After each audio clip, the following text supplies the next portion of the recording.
Pourquoi Tooltoker?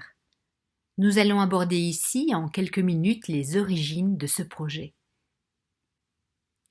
L'usage des outils pour aider l'évaluation psychologique a été initié par quelques grands personnages, tels qu'Alfred Binet avec son test d'intelligence publié en 1905, Hermann Rorschach et son test projectif publié dans les années 1920, ou encore David Wechsler et ses batteries bien connues apparues dans les années 1930.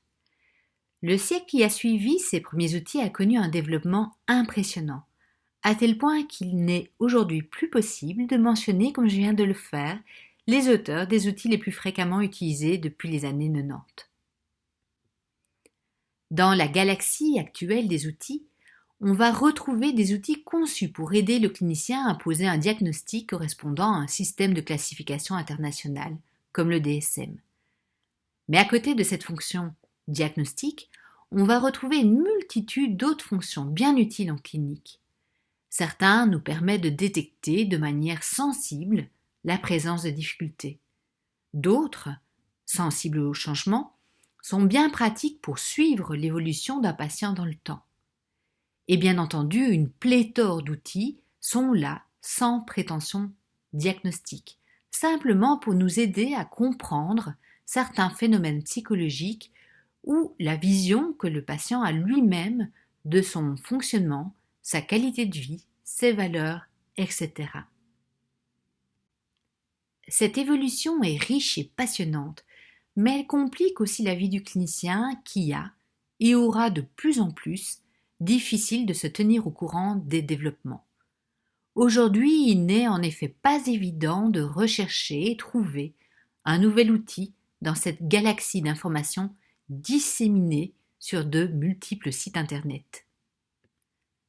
À cette difficulté s'ajoute le plan fédéral EBP, qui demande aux cliniciens de reposer ses décisions et ses choix d'outils sur des données dites probantes. Dans le contexte de l'évaluation, l'EBP implique entre autres de s'inquiéter des données psychométriques des outils que nous utilisons. C'est dans ce contexte que le projet Tooltoker est né.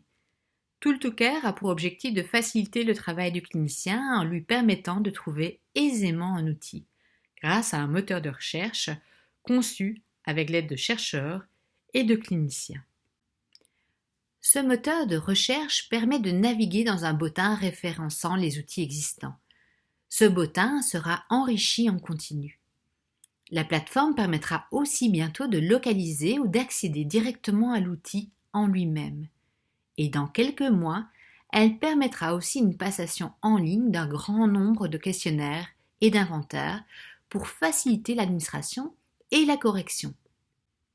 Pour aider la démarche EBP, les données scientifiques sur les outils sont recensées et évaluées.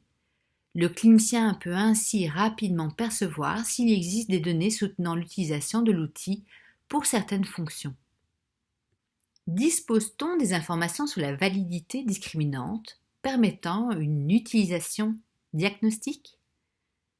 Dispose-t-on des informations sur la sensibilité permettant un screening? La stabilité de la mesure dans le temps est-elle suffisante pour suivre l'évolution du patient?